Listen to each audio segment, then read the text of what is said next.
जळापरी मन निर्मळ ज्यांचे गेले तेथे मिळले हो। दुरित जयांच्या दर्शन मात्रे मोहित होऊनी जळले हो। पुण्य जयांच्या उजवाडाने फुलले अन परिमळले हो। जीवन त्यांना कळले हो। बाबा बोरकरांच्या या ओळी अगदी ज्यांच्यासाठी सार्थ वाटतात असे एक ऋषितुल्य व्यक्तिमत्व आज आपल्या सोबत आहे। आपलं संपूर्ण आयुष्य संन्यास्य वृत्तीने देवदेश धर्मासाठी समर्पित करणारे गीता परिवार, महर्षी वेदव्यास प्रतिष्ठान, ज्ञानेश्वर महाराज गुरुकुल अशा असंख्य संस्थांच्या माध्यमातून आणि आपल्या प्रवचन आणि कथांच्या माध्यमातून ज्यांनी तळागाळापर्यंत अध्यात्म पोचवलं असे आधुनिक भारताचे ऋषी आज आपल्या सोबत आहेत। स्वामी गोविंद देवगिरी महाराज। स्वामीजी, आपलं मनपूर्वक स्वागत। आज आपण स्वामीजींच्या वेदश्री तपोवन ह्या भूमीत आहोत, ह्या गुरुकुलात आहोत आणि विशेष म्हणजे आज स्वामीजींचा 75वा वाढदिवस आहे। स्वामीजी, आपल्याला सर्वप्रथम अमृत महोत्सवी वर्धापन दिनाच्या मनापासून शुभेच्छा साम टीव्ही आणि सकाळ परिवारात। धन्यवाद। जय श्री कृष्ण। जय श्री कृष्ण। स्वामीजी, आपण इतक्या सगळ्या संस्था चालवता, आपण श्रीराम मंदिर ट्रस्टवरही आहात, आता श्रीकृष्ण जन्मभूमीचंही काम करताय, आपण प्रवासही अखंड स्वामीजी करते गेले कित्येक दिवस आम्ही बघतोय। रोजची प्रवचनं आहेत, पुस्तक प्रकाशनाचे कार्यक्रम आहेत आणि हे हजारो किलोमीटरचे प्रवास आहेत। गेल्या 43 वर्षामध्ये मी एकही दिवस सुट्टी घेतलेली नाही। तर ते स्वामीजी विचारायचं होतं, हा उत्साह आणि ही ऊर्जा स्वामीजी येते कुठून, असं तुमच्याकडे बघून कायम प्रश्न पडतो। हे सगळं येतं कुठून? खरी गोष्ट अशी आहे की मी सगळं काही विसरून माझं काम करत असतो आणि त्यामुळे मला या सगळ्या गोष्टींचा कधी विचार करावा असा वाटला नाही। आणि माझ्या पुढल्या ज्या आकांक्षा आहेत त्या आकांक्षा, ती माझी ध्येय, ती मला गतिमान करतात आणि त्या गतीमुळे सगळं काही आपोआप होत जातं असं मला वाटतं। बरोबर। स्वामीजी, राम मंदिर आणि स्वामी गोविंद देवगिरी महाराज आता एक समीकरण झालंय, पण राम मंदिर तर आत्ता पूर्ण झालंय आणि तुमचं कार्य काही राम मंदिरापुरतं सीमित नाही। गेल्या 5 दशकांहून अधिक काळ आपण या सगळ्या धर्मकार्यात आहात। गीता परिवार असेल, हे गुरुकुल आहे, तर स्वामीजी थोडा ह्या कार्यावर आपण प्रकाश टाकावं, कारण हेही काम आपलं इतकं मोठं आहे। लहानपणापासून माझ्या घरातनं आणि संघातनं आणि माझ्या शालेय शिक्षकांच्याही माध्यमातून मला संस्कृती प्रेमाचे, राष्ट्रप्रेमाचे, धर्मप्रेमाचे धडे मिळाले आणि त्यामुळे मला सातत्यानं असं वाटत होतं की आपण केवळ एक चाकोरीबद्ध जीवन न जगता काहीतरी आपल्या देश धर्म संस्कृती करता केलं पाहिजे। पुढे जेव्हा मी अभ्यास करू लागलो अधिक, तेव्हा प्रातस्मरणीय पूज्य श्री पांडुरंग शास्त्रीजी आठवले दादाजी यांच्या सहवासात आल्यानंतर माझ्या मनाचं क्षितिज विस्तारलं आणि मला खरोखर असं वाटू लागलं की पुन्हा संपूर्ण विश्वाचं मांगल्य ज्यांच्यामध्ये आपणाला बीज रूपामध्ये दिसतं, अशा वेदांचं, वैदिक वाङ्मयाचं पुनरुज्जीवन होण्याची आवश्यकता आहे।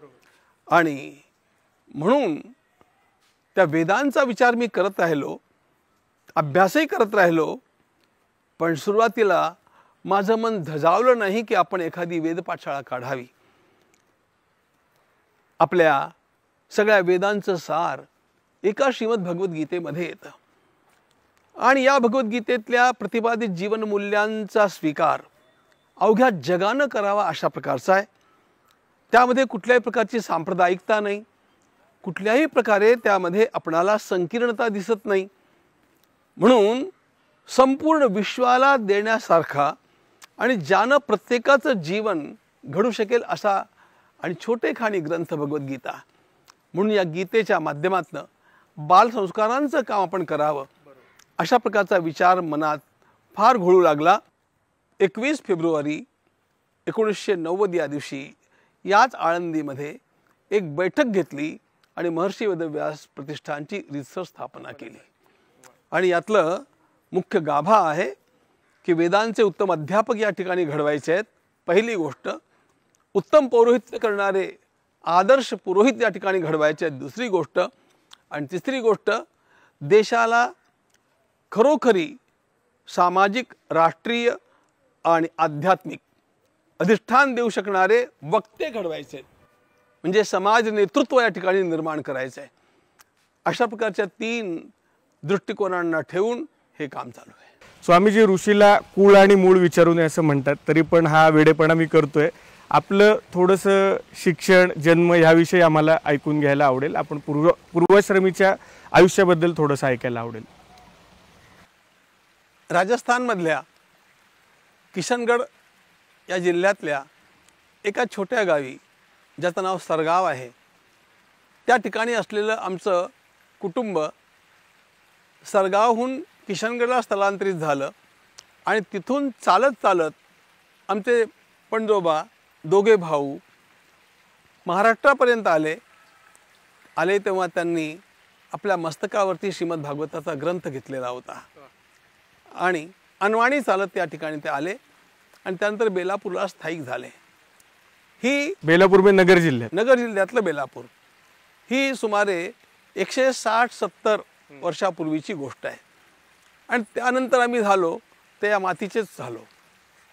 माझा जन्मही बेलापूरचा आहे. बेलापूरच्या JTS हायस्कूलमध्ये आणि त्याच्या आधी तिथल्या प्राथमिक विद्यालयामध्ये माझं शिक्षण झालं. प्राथमिक हायस्कूलचं शिक्षण झाल्यानंतर, म्हणजे त्यावेळच्या भाषेत मॅट्रिक झाल्यानंतर, परमेश्वराची माझ्यावरती कृपा अशी की मला पूज्य पांडुरंग शास्त्रीजी आठवले यांच्या ठाण्याच्या तत्वज्ञान विद्यापीठामध्ये प्रवेश मिळाला आणि त्या ठिकाणी मी डॉक्टर बनण्याकरता गेलो. तिथल्या विज्ञान विभागात मला प्रवेश मिळाला. पण द ब्लड रिबेल्स असं म्हणतात ना, माझ्या धमन्यातलं रक्त मला सांगत होतं की नाही, मला संस्कृत भाषा आणि ऋषींचं वाङ्मय याचा अभ्यास केला पाहिजे. आणि म्हणून महिन्याभरानंतर मी पूज्य दादांना सांगितलं आणि त्यानंतर मी माझा अभ्यास भारतीय वाङ्मयाचा सुरू केला. त्या ठिकाणी सर्व प्रकारचं उत्तम शिक्षण आम्हाला उपलब्ध झालं. प्राचीन अर्वाचीन ग्रंथांचं वाचन आणि चिंतन करण्याकरता तिथे वेळ होता. देवाच्या कृपेनं मला त्याचा उपयोग करण्याची सद्बुद्धी होती आणि आलेल्या शंकांचं निरसन करण्याकरता आम्हाला पूज्य दादा उपलब्ध असत. आणि त्यामुळे अगदी खरं सांगायचं तर माझ्यातला आत्मविश्वास त्यांनी निर्माण केला. पांडुरंग शास्त्री आठवलेंचे आपल्यावर खूप मोठे संस्कार लहान वयात झाले. संस्कार आहेत, उपकार आहेत. अगदी. आणि मला फार बरं वाटतं, दादा मला नेहमी सांगायचे, हा माझा सर्वात आवडता विद्यार्थी. आपण दादांच्या आठवणीत स्वामीजी खूप भावुक झालेत. 2 तरी प्रसंग मला असे आठवतात की त्यांनी पुढे येऊन मला एकदम करकचून मिठी मारली. त्यामुळे अशा प्रकारच्या आचार्यांच्या जवळ राहणं हा जीवनातला सर्वात मोठा भाग्योदय असतो. आणि नंतर मी काशीला शिकायला गेलो. पूज्य पंडित विश्वनाथजी देव हे ऋग्वेदाचे त्यावेळचे संपूर्ण देशातले अग्रगण्य विद्वान होते.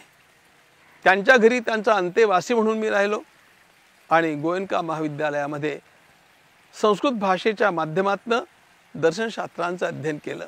स्वामीजी, आपले राष्ट्रीय स्वयंसेवक संघाशी सुद्धा अगदी खूप जवळचे संबंध आहेत. संघाशी आपण गेली कित्येक वर्ष आपला संबंध आहे. तर स्वामीजी, संघाचे सुद्धा या सगळ्या वाटचालीत जडणघडणीत आपल्यावर संस्कार झाले आणि एक दिशा मिळाली तरुणपणी. आम्ही लहानपणी संघाचे स्वयंसेवक कधी झालो आमचं आम्हाला ठाऊक नाही. आम्ही पाळण्यातच स्वयंसेवक झालो असं आम्हाला वाटतं. कारण आमच्या घरात ते वातावरण होतं. आमचे काका पंडित राधेश्यामजी व्यास हे संघाचे इतके निष्ठावान स्वयंसेवक होते. अशा संस्कारांच्या मधनं मी वाढलो आणि दामोंडा दातेंसारखे आम्हाला ज्यांचा आदर्श समोर लहानपणी ठेवावा असा वाटे अशा प्रकारचे प्रचारक मिळाले.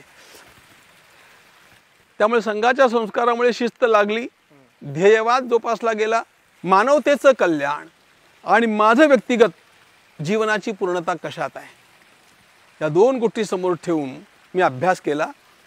3 वर्षाच्या अभ्यासांती माझा हा दृढ निश्चय होऊन गेला की संपूर्ण विश्वाचं कल्याण करणारे विचार वेदांच्या मध्ये आहेत आणि ते सर्व काही आपल्या भारतीय संस्कृतीचं उत्तम संचित जीवनामध्ये, सामाजिक जीवनामध्ये उतरवण्याचं सामर्थ्य संघात आहे.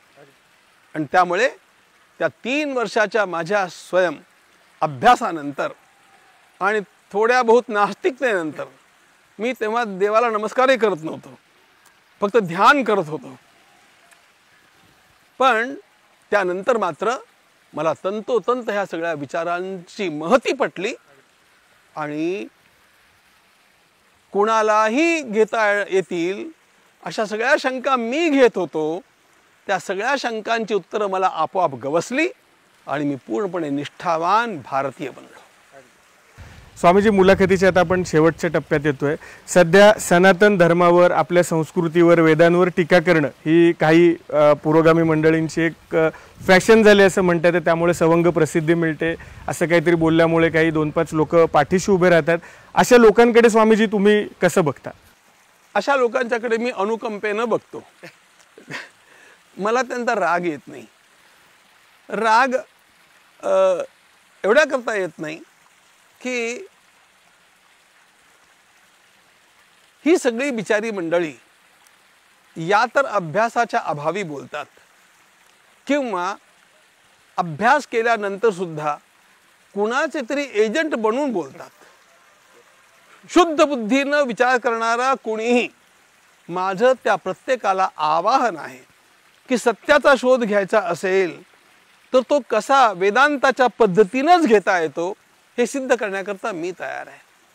पण त्याचा उपाय आहे संवाद. बसलं पाहिजे, चर्चा केली पाहिजे, शंका विचारल्या पाहिजे. त्या शंकांच्या मध्ये कुठलाही अन्य हेतू नसला पाहिजे. आजकाल काय झालंय, प्रत्येक गोष्टीमध्ये आपण राजकारण आणलं आणि राजकारण आणल्यामुळे शास्त्रांची सुद्धा आपण नासाडी करतो.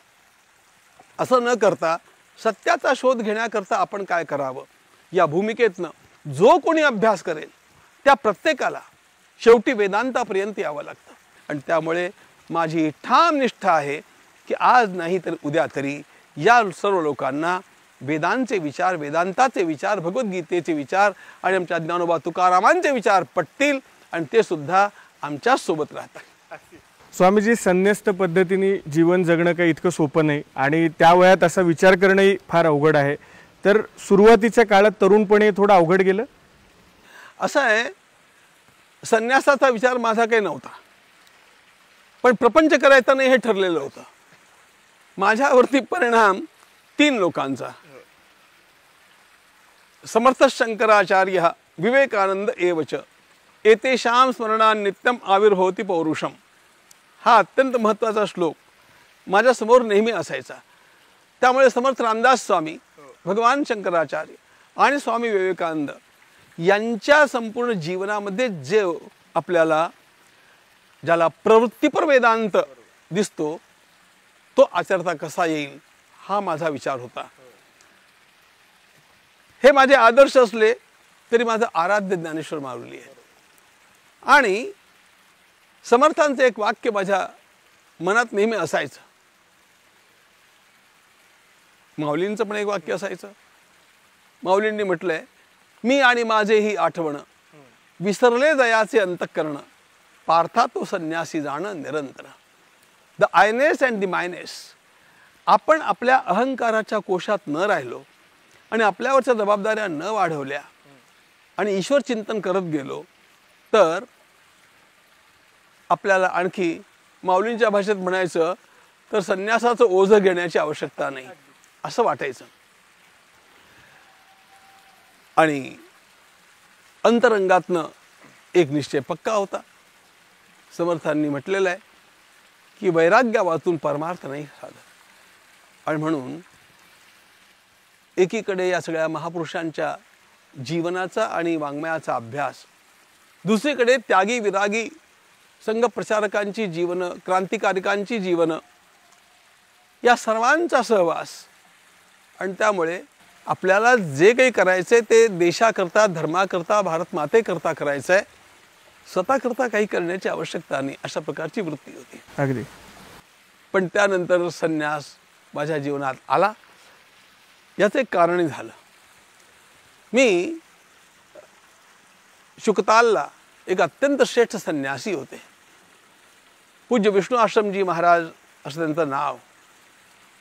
एके दिवशी आता विष्णू आश्रमजी महाराज हे उत्तर भारतातलं सर्वात मोठं नाव त्यावेळचं. म्हणजे त्यावेळची सर्वात मोठी नावं तुम्हाला सांगतो. पहिला क्रमांक करपात्रीजी महाराज, दुसरा क्रमांक पूज्य अखंडानंदजी महाराज आणि तिसरा क्रमांक विष्णू आश्रमजी महाराज. तिघांचा सहवास मला लाभला. पण त्यांच्या आश्रमात मी कथा सांगत असताना एके दिवशी कथा सांगून खाली उतरलो, त्यांना नमस्कार केला.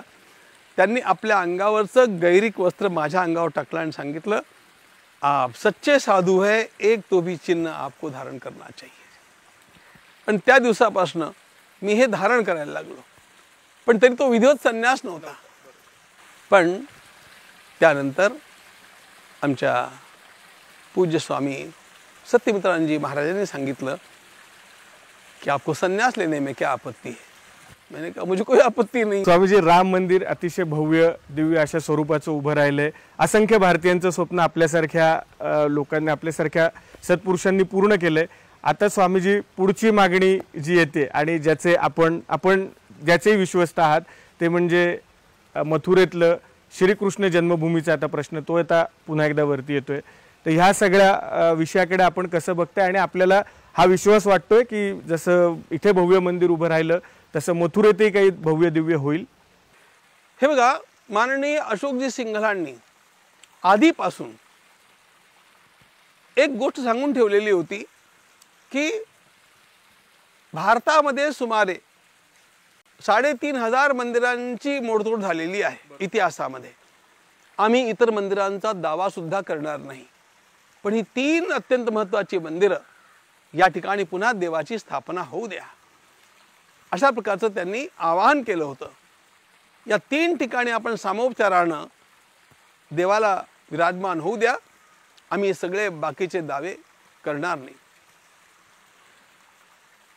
अनेकांनी सहकार्य केलं, पण काही लोकांनी विरोधही केला आणि या सगळ्या संघर्षानंतर शेवटी उच्चतम न्यायालयाच्या मार्गानं हा प्रश्न सुटला आणि घडलेला इतिहास तुमच्या पुढे घटनाक्रम तुम्ही जाणतात.